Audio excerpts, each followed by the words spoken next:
It's so great to have you back, Dan. We're really excited. I'm super psyched to be here. Yeah, this was so fun last time, and thanks for having me back. Now, I know that you and Todd have been kind of figuring this out about how you're going to do what you're going to show here. So can you tell us a little bit about what's new? And then I'm going to let you guys kind of run it a little bit, because I think that I don't want to get in the middle of the machinery here that you've built up. Yeah, so last time I was here, which was, I can't remember exactly, but a number of months ago, I showed you FarPlay, which is this app that I've been working super hard on since basically since the beginning of the pandemic.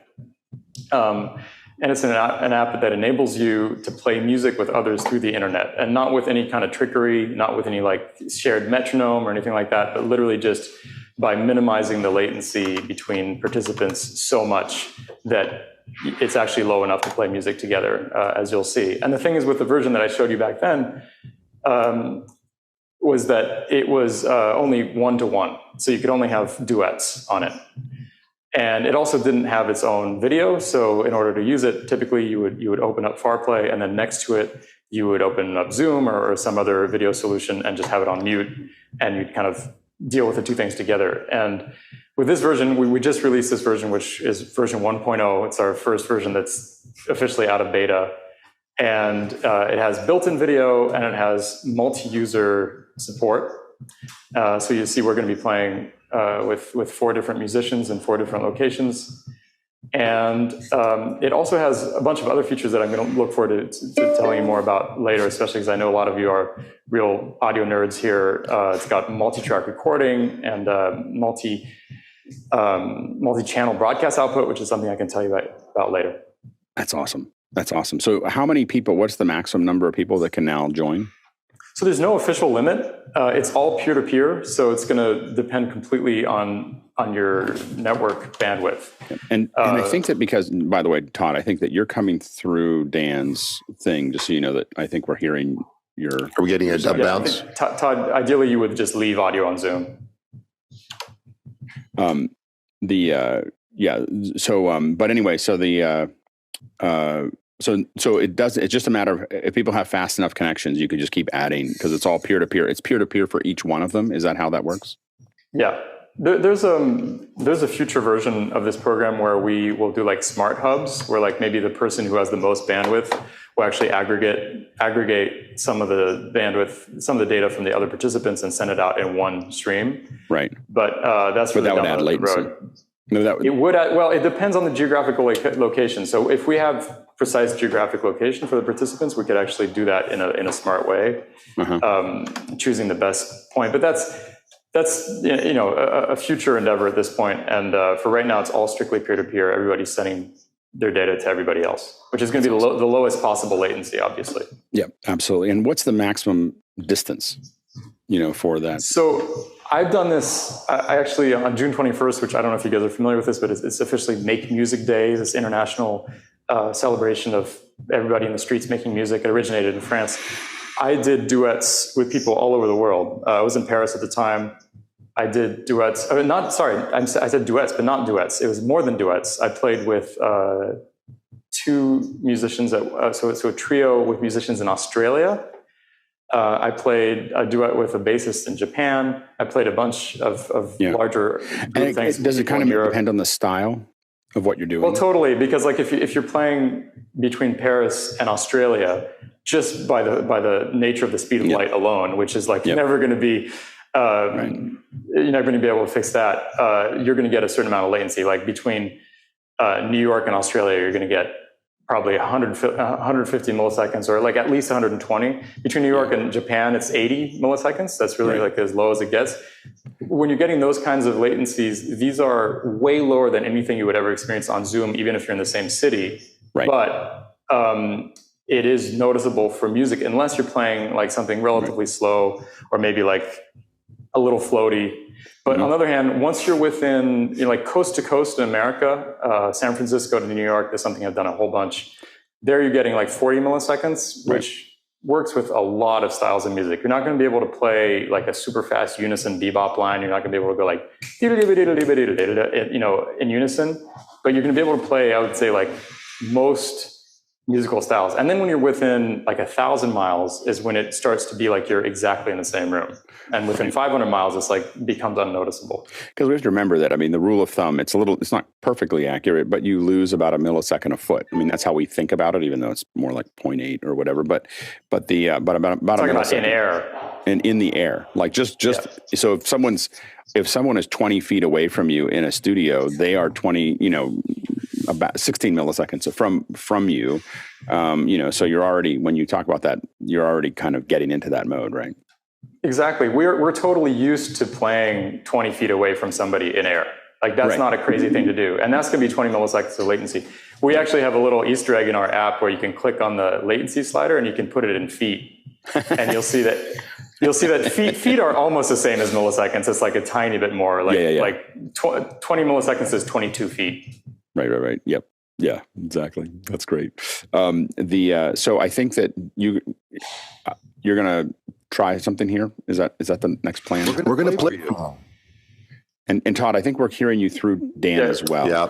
So I think you can leave. You probably leave yours off, and we'll probably see it. Yeah, just leave Zoom audio, and then be in business. Yep. And then, all right. Well, I'm going to let you guys show us how this works. Awesome. All right, there we go. If I'm hearing, see, I can't hear Dan now. So let me grab. No, I would turn Zoom audio off, and then were you able to hear Dan before? There we go. I'm back. Yeah, Todd, I think the best is if you just stay on the FarPlay side. Oh, I'm on the FarPlay side now. Awesome. I left Zoom audio completely. So sorry about that. Oh, God. Okay, so yeah, you can still hear him because you're hearing him through me. Got it. Perfect. No, I actually can't hear them. I can only hear you. No, I know. I was talking to the global. Oh, I got you. The office hours global. This is going to be crazy today. So I'm just going to say very quick few words about what we're going to do here. I'm going to share my screen so you can really see exactly what's going on. So all you're going to see is FarPlay. You're going to see the FarPlay video window. And why don't I just do that right now? Okay, so can everybody see that all right? So you should see a foretop here with, in the upper right, we've got Todd Reynolds, whom you know well. So he's both still on Zoom. This is a crazy thing we're doing here where we're like, doing FarPlay and Zoom at the same time. But he's both on Zoom and in our FarPlay meeting. And we also have two of my favorite musicians, old friends of mine, great jazz musicians from New York. We've got Noah Preminger, who is actually located in Massachusetts right now. And we have Massimo Bialcati, wonderful bassist. And also, by the way, kind of internet famous because he's the developer of iReal Pro, which many of you probably know. It's like every single musician has that app. And Massimo is located in the Lower East Side of Manhattan. And I'm in Brooklyn on Prospect Park. Todd is in North Adams. So we're all on the East Coast, but like pretty solid geographical spread here. And we're all with latencies that you can see here. You can see here, this is our audio window in FarPlay.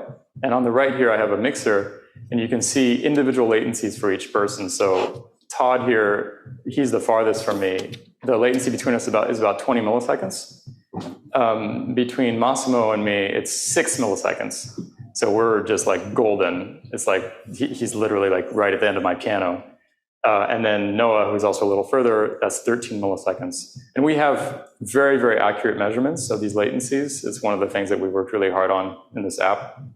So, as we were just mentioning, this is like playing together in a room with the furthest person being 20 feet away from you. So we are able to play highly rhythmic music, like you could play any style of music here. And we're going to try to demonstrate that for you now with an old jazz standard. This is called Cherokee.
That's amazing.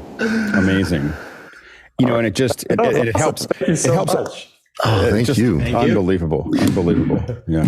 Now, what's crazy about this is I can't hear office hours at all. So I've got to do some. I think I'll just pull my audio. What we'll do right now is say big thank you and goodbye to Noah and Massimo. Unless you want to hear more, but I think we have lots to talk about, right? More. If you want to play, if you want to show us, yeah. We got another 10 minutes. I mean, we just, we're fine with playing something else. If you got something else to play, we have to light lighters to get you to stay. Yeah, exactly. Yeah, we've got a bunch of questions, but we'd love to hear more. I mean, this is amazing. It's such a treat. We might as well. Like, it's you're all here. This is what I love about doing this, is that it's just so fun. Like yesterday, we got together to just like set this up, which just took a second, and then we just ended up playing just for fun, just for like a long time. So that's the thing. It's like that's the whole idea with FarPlay, is to just encourage people to make more real, authentic music together. Yeah, we'll take one. What should we play, guys? Around midnight? Yeah. Around midnight? I might have to pull up a chart for that, but you know what? I'll use iReal Pro to do it. All the things you are, like we did yesterday. Sure. Groove. Yeah, with straight eights. Yeah. Cool. Oh, Dan, Mickey's asking us if we could put the video in full screen. He's asking. Yeah, I think, yeah. Then we can do all things you are. Yeah, great. Is that better? Mickey, say yes for me. I want to show off just for a second that I've designed different layout possibilities here. So you can do a whole bunch of different layouts, and you can also inset your video if you want, so that it's got my video up in the upper right, and still rotate all around. So that's awesome. All right, guys. Massimo, you want to bring us in? Sure.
man. That's so great. There we go.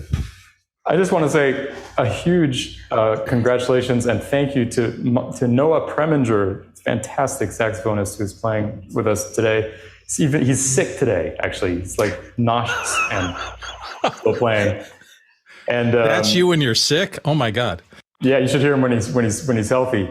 No, I mean, just beautiful. And Massimo Biocati, two of my favorite musicians, and just really appreciate them joining us this morning so early. This is not jazz hours, you guys. Could have fooled us. Yeah, amazing. Amazing work. Yeah. Thank you so much. So I guess we'll return to the Zoom now. To Zoom, yeah. Say goodnight to the FarPlay. No, and Massimo, such a pleasure. Thanks for having us. Yeah. So great. We'll go back to Zoom. Amazing. Yeah. Wow. And so what was amazing is just that it was just seamless. Like there wasn't any, there wasn't, you really felt like everyone was just playing, you're jamming with each other, and it didn't feel like there was any kind of, uncomfortableness or anything else. It just worked, so. And the syncopation, and these are all consumer, man. these are all consumer connections.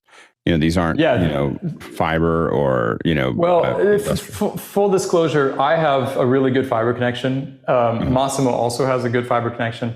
Right. And I can't remember. I think Noah has. Todd does I'm not. not sure. Todd does not. Yeah. So actually, we all know that. Todd is really the test case here, because he's kind of in the middle of nowhere. Yeah. And he doesn't have fiber, and he doesn't have crazy bandwidth. What's your upload speed? Is it 40 megabits per second? I can get 30. I can get 39 on a good day, but we are in an internet desert. That's for sure. Yeah. So the fact that Todd is able to do this with his connection is really the test here. Because you actually, fiber makes everything better, but you actually don't need it. Yeah. You're not going to do this on like a 800 kilobit connection. Right. But you are going to do it on I've tested it with upload speeds as slow as like 8 megabit per second. For duos, that should be fine. Dan, congratulations on your achievement. To hear Noah articulate an idea, pass it off to Dan, and then it was just amazing to be able to hear real-time collaboration of ideas between musicians across the internet. And then Todd picked up on that and carried it farther. I mean, that's just mind-blowing. Great job. Yeah. Thanks for noticing that, because to me, that's everything that I love about music. It's because music has the potential to give us this sense of true brotherhood and intimacy. It's music has the power to bring us together, and I think you need to be able to go back and forth in that way to feel that. If you're just like sending tracks to each other, or even just playing to like some kind of synced metronome, to me, it's like it loses everything that I love about music. Yeah. It's really, and it does help to have master musicians all playing together. Like it like as an example, it's like, if we're going to show you how this works, that makes a difference. But I'll tell you what, the latency is even more forgiving if you're not a master musician. Right. This is something I noticed. I have a few students who are like far away from me. Yeah. And I've noticed that 45 milliseconds of latency literally they can't even feel it. It's like when you're skiing, when you first start, it doesn't matter what skis you're on. After a while, it starts, the scratches start to bother you. So exactly. Let's go ahead. We have got a ton of questions, so we're just going to start throwing them at you. Let's go to the first question. Thanks, guys. First question in from David Brady in New York, New York. Licensing question for the teacher music school, where they need more than 45 minutes of free. Would students need to have licenses, or are they umbrellaed in under the host's license? Asking for a friend, Matt. So only the person creating the session, it's actually the same model as Zoom. Only the person creating the session needs to have a subscription. So if you're a teacher with students, you can have a subscription. Your students don't even need to have an account with us. They can just join. We really want to make this as easy as it possibly can be. Next question. Next question in from JHB in New York. What is the limit to the number of participants in a FarPlay session? So as I was mentioning earlier, there's no official limit, but it is going to depend on your bandwidth. And we're still working on the efficiency of video in particular. I'm sure those of you here who know more about Zoom and all of that know that real-time video compression is very taxing on processors, and in particular when it's hot like it is today.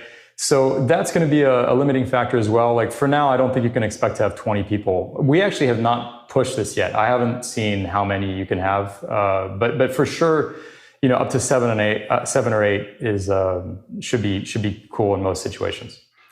Next question. David Brady, New York, New York. My Sunday place is home to a taiko group, a drum ensemble. Is latency low enough not to cause issues in predominantly percussive rhythmic applications? Yeah, so the music that we were just playing is basically very highly rhythmic music, especially that first tune. And I don't know if you noticed, but we actually purposely had Massimo, the basses, drop out at some time so that we're just playing lines together, we're playing counterpoint. And when you're doing that, it's extremely demanding on the latency. So any situation in which you can do that, you'll be able to play taiko drums or any form of percussion. I've done this with drummers, it's not a problem. On the other hand, it is obviously going to depend on geography. If you have a taiko drummer in Japan and another in New York, that's not going to work, just from the nature of the speed of light. You're on the outer edge when you're limited by the speed of light. Yeah. No, I mean, I truly believe that we are doing this as fast as it ever can be done. Like the only thing that could improve it would be faster internet Quantum connections, physics.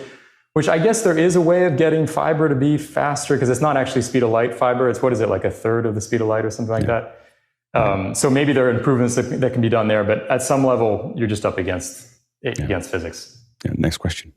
Daria Moscow is here on the panel. How is FarPlay in handling tight, faster tempo playing together as opposed to legato jams? Yeah, I mean, I just addressed that. It's really, really excellent. If you're within like 1,000 miles, but even, I mean, I've played pretty tight tempo stuff, even cross coast.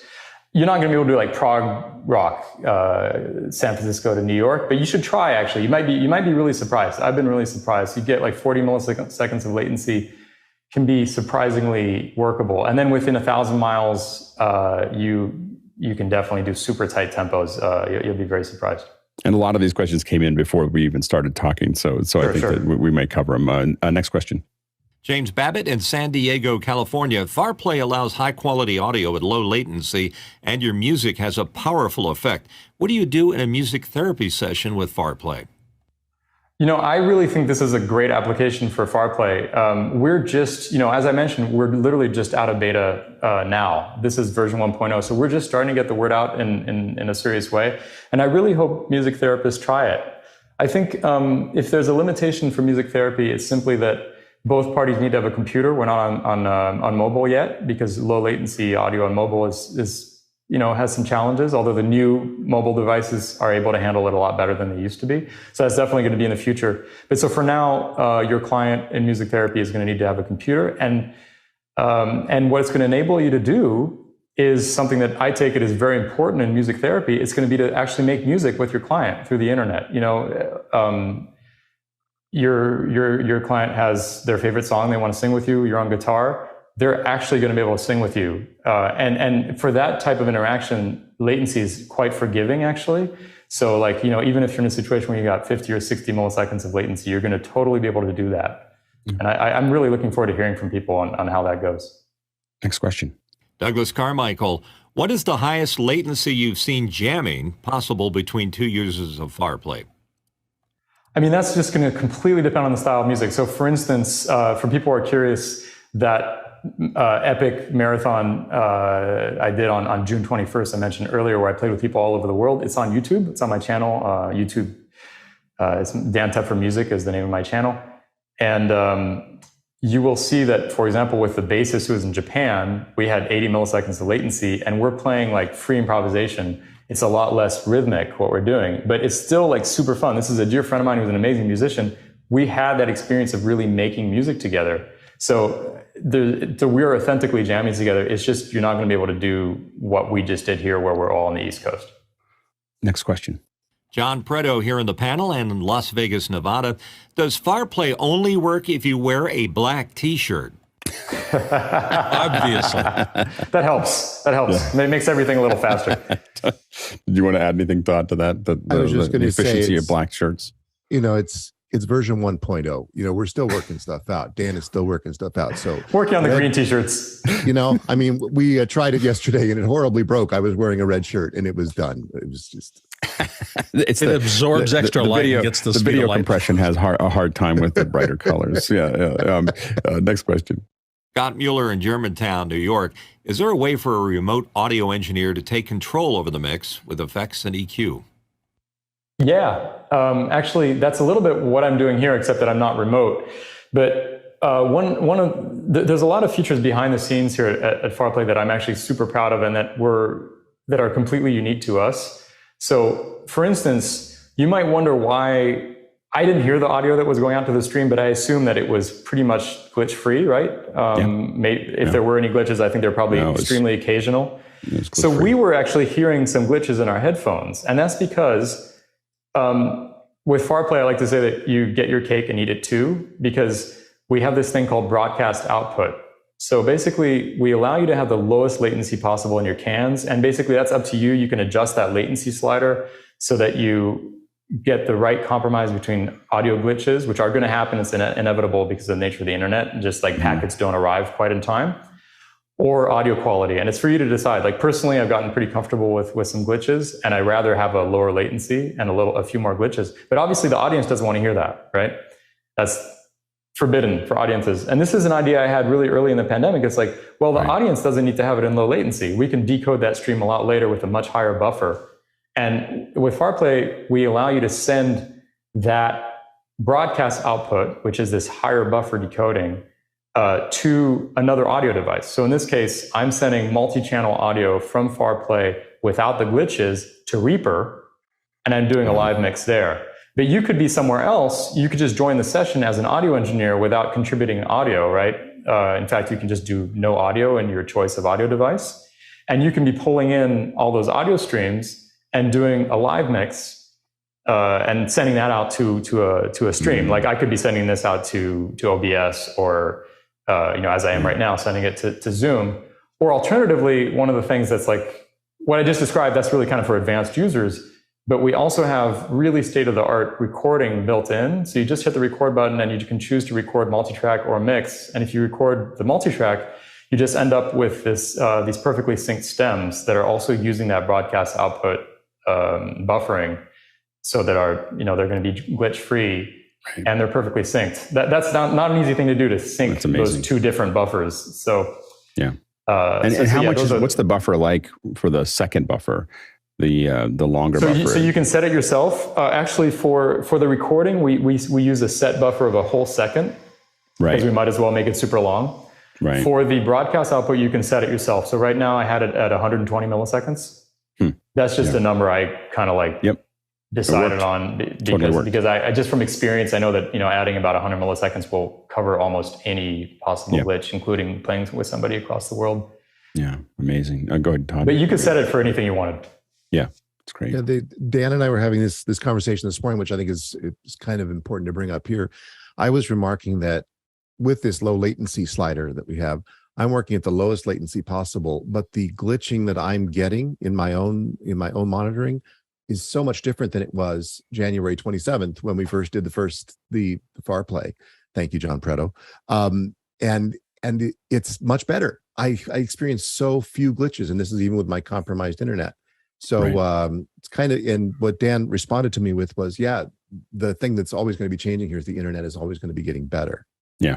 So that's and we actually have made some improvements also in our buffering mechanism in the way that we negotiate very small glitches. We're actually filling those in and doing crossfades now, as opposed to just like sending an empty packet. So there are ways of massaging it a little bit. Cool. And are you can an artist send more than one track to each other? So right now you can only send stereo. So that is 2 tracks. And so, for example, if you're a singer-songwriter, you could have a mic on your voice and a mic on the guitar. And so you send 2 independent tracks that can then be mixed independently, right. Either in real time or later. And one nice feature we have is also we have this thing called mono mix, where you can choose to either send those 2 channels mixed to mono or receive those two channels in stereo, but then listen to them in mono, mix them to the middle, which because it can be annoying to hear a voice in one ear and guitar in the other. But we do plan to have to extend it to multi-channel later. That's great. Next question. Scott Mueller in Germantown, New York. I think playing jazz is a little looser than playing rock, for instance, where playing in a pocket is crucial. Will this work in a groove band setting? I mean, I completely reject that characterization. I actually think it's the opposite. It's actually the opposite. Like if you're playing rock, typically first of all, the tempi are much slower than what we're doing. Like that first tune, that we played Cherokee, playing dum bum beat. So that's your quarter note. That'd be a pretty fast tempo for rock. And the thing is, in rock, you're going to feel it like on a half note. You can be like doom ba boom. That's what you're feeling.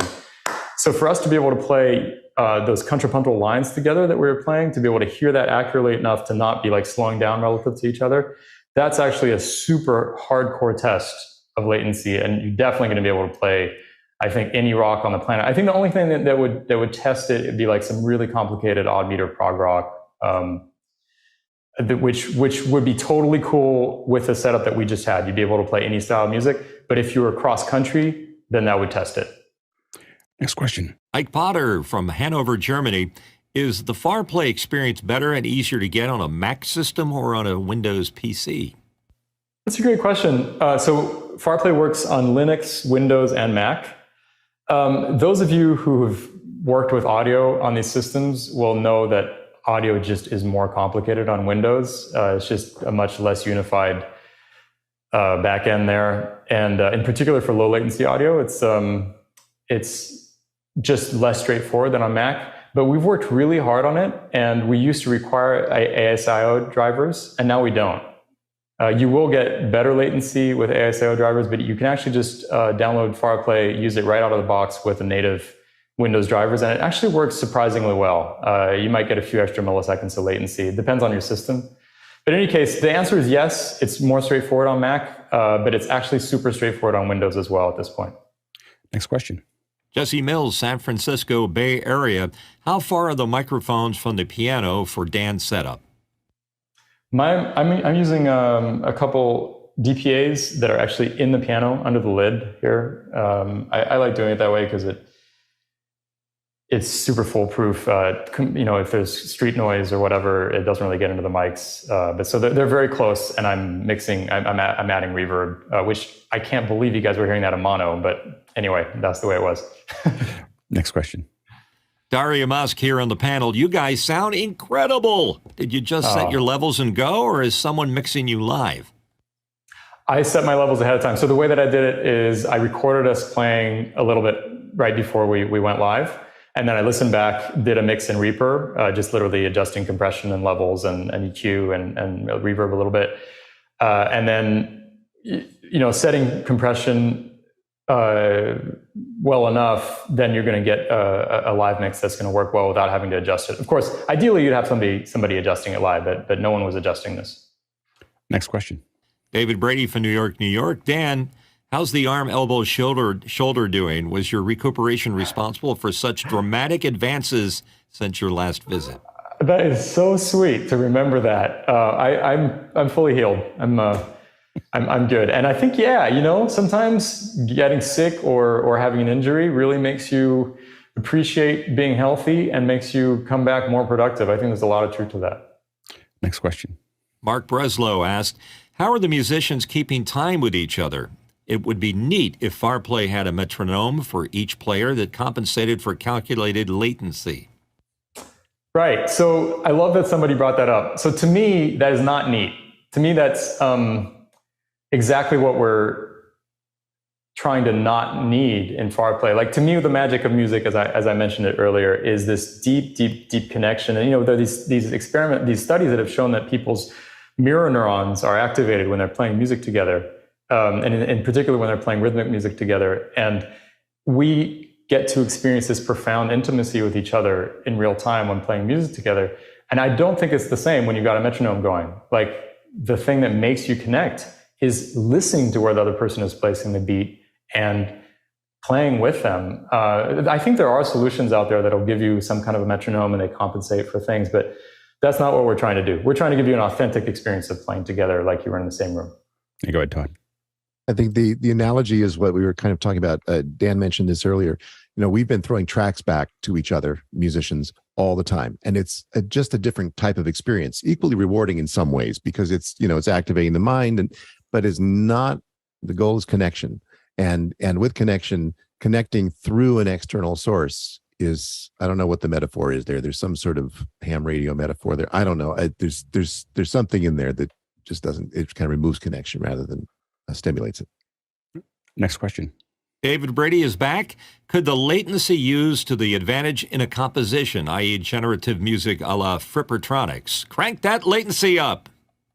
Yeah, that's a very fair point. There are people out there in this low latency realm that just consider that latency is an interesting musical element and that you can make music with it. There's definitely a lot to be done there. And one of the nice things that we do with FarPlay now, this is new. This is that we have a completely new approach to buffering now. That's improved things in various ways. But one of the things that it allows you is to really set your latency specifically. So if you raise your latency slider, you could put it all the way up to 250 milliseconds, or you could do it even more if you use the broadcast output. So it certainly can be a compositional element if you want to go that route. Personally, I've spent way too much time in my life getting to a point where I can play in hopefully passable time with other humans to really be that interested in that. I just want to feel that feeling of connection. I thought it was interesting. I was listening to something on NPR and they were talking about the fact that a lot of chants don't make sense unless you're actually in the cathedral that they were created in, because they were built for the reverb of that space. And they don't sound the same if you don't hear that build up that they were actually attempting to do or doing in those spaces. It's really interesting. That's such an interesting point. Yeah. Next question. Tony Mobley from Noonan, Georgia. How much does it cost? Yeah, so we have a free version. And by the way, it's the same app. You can just upgrade or downgrade your subscription at any time. So the free subscription allows for one-to-one sessions up to 45 minutes in length. And actually, you can have as many as you want. So if you want, you could just make a new session once you're 45 minutes in. And then for $6 a month with a first month free, you get FarPlay Standard, which allows unlimited multi-user sessions. And again, only the person creating the session needs the subscription. The other people joining don't need a subscription at all. It also allows you to record the mix of the audio. And then we have Standard Plus, which is $8 a month. And that comes with all the bells and whistles that I'm using here. At this point, it's the highest tier we have. And it allows multi-track recording and multi-channel broadcast output, these features that I mentioned earlier. It's amazing. Next question. And by the way, that's a lot cheaper than the other people that we know in this space. Yeah. $8 a month for the whole. Just get the whole thing. $8 a month is nothing to do what you're doing. I mean, it's just amazing. Thank you. Yeah, really, really cool. Next question. David Brady back. Are there any built-in methods to RTMP stream the session direct from FarPlay? Not yet, but that's definitely on the list. Yeah, I think to be able to RTMP the video and the audio directly to a YouTube live stream or something like that, I think would be pretty nice. Next question. Jesse Mills, San Francisco. Could the video bitrate be reduced in order to increase the speed of audio transmission? Yeah, so you can actually set your bitrate directly. For this stream, we had it all set at 300 kilobits per second, so very low. And the idea is to just absolutely put the focus on the audio. But if you have a high bandwidth, you could set that much higher if you wanted to. Next question. Tony Mobley, Noonan, Georgia. Would FarPlay work with vocals? Oh yeah, absolutely. Yeah, actually, vocals are much more forgiving latency-wise than, for example, instruments like piano and guitar and drums and bass that have that very percussive transient when at the beginning of the note. So yeah, absolutely, vocals are great. In fact, we have people using it. We have at least one user who is an opera coach, and she lives in the middle of the woods in Canada, and she has Starlink. And I actually tried it with her. I was in New York. She was in Canada over Starlink. So the signal is going out to orbit and back down. Although it's a low orbit, they're only 40 miles up. And it worked. We had like 40 milliseconds of latency for opera. It was perfect. And we played some Schubert. It was awesome. That's great. Next question. Jason Paxson, Nashville, Tennessee. As a player, is it easy to feel like you're in the pocket or groove timing-wise? Yeah, as long as your latency, like basically experiments have shown that people start to notice latency above 20 milliseconds. But that doesn't mean anything above 20 milliseconds is a deal breaker. I mean, like we had 20 milliseconds between Todd and me today, and I didn't feel it at all. I don't think Todd was feeling it at all. It felt totally natural. So, again, the analogy is with this distance in a room. If you're 20 feet away, you've got 20 milliseconds of latency just in air. And if you're 30 feet away, you've got 30 milliseconds. So in other words, just use that analogy and just imagine playing some really highly rhythmic music with somebody 20 feet away from you. It's fine. We do this all the time on stage. Next question. Jesse Mills, what's the audio sample rate and bit rate everyone's sending? Can it all be multi-tracked within the FarPlay system? I'm not sure I completely understand the question, but it is all multi-track, and the bit rate and sample rate is 48 kilohertz, 16-bit. On our list is being able to accept different sample rates. It's a little bit complicated because it means we have to resample either that or everybody has to agree on the same sample rate. So for now, we just have chosen what we think is the best compromise, because almost every audio device on the planet can do 48 kilohertz. Yeah. And 48 kilohertz sounds better than 44 kilohertz and is worth that extra little bit of bandwidth. So 4816 is pretty great. And it's all completely uncompressed raw PCM. So you're getting studio quality sound. That's great. Yeah, and I would agree. 48 is. I wouldn't work too hard on that. That's not the highest feature set that I probably think about. It's not a high priority because you don't really need to send 96 kilohertz sound through the internet. No, you don't. Next question. Douglas Carmichael asked, would you ever think of adding isolated output from FarPlay similar to Zoom ISO and our OSC controls similar to Zoom OSC? And it sounds like you already have. I mean, sorry, go ahead. Yeah, because you're sending it out to Reaper right now. You could send that out to anything, right? It's just a device at that point.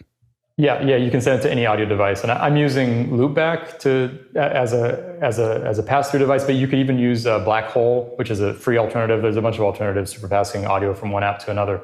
And yes, one of the great things about FarPlay, and I should make a fine point of this, is that you can use multiple devices simultaneously, and they're all perfectly synced. So like right now, when we were playing earlier, I'm directly connected to my audio device hardware for my own monitoring because I want that latency to be as low as possible. But then I'm sending the broadcast output, which is, I guess, the equivalent of Zoom ISO, to a wholly separate audio device, which is this Loopback audio device that's sending it to Reaper. Right. It's amazing. Next question. Douglas again. When a major university reopened their football stadium tailgating area, they said that attendees missed the interaction that the bands they booked had on stage with each other, not just with the crowd. Could FarPlay replace that for that use case? That's a great question. I did a ton of live streaming through the pandemic. I did 100 live streams every Monday. And in addition to that, I did probably 100 more for presenters, when it was a Monday. So I think there is a lot of intimacy to be gained from playing on the internet. I mean, I've gotten to know my listeners really well just through comments and in a way that like the closest you can get in live performance is a CD signing afterwards or something where people can ask questions, but you're very pressed for time. So it's very different. So I think this is a really interesting realm that we're all figuring out. And I think there's a lot of potential for authentic connection through the internet. Not that it replaces the real world, but it's not fake. There's deep connection to be made there. So, and I think FarPlay is a part of it. Yeah, and we do that every day here. So exactly. I mean, you guys are amazing. Like, I'm sure you feel the same. You built a legitimate community here, right? Yeah. Oh, absolutely. I mean, I feel more connected to this community than probably most of my physical community. So it's an amazing thing. So yeah, no, I'm definitely, and we find times to find each other when we go to physical events. We're like, okay, who's in the community that I know? So so it's really interesting. Dan, thank you so much for your time and effort. It's just amazing software. Truly Thank incredible. you so much. I mean, I can't tell you how much it means to me to present this to people who really get it. It's not all the time. You spend a lot of time explaining basic concepts to people most of the time.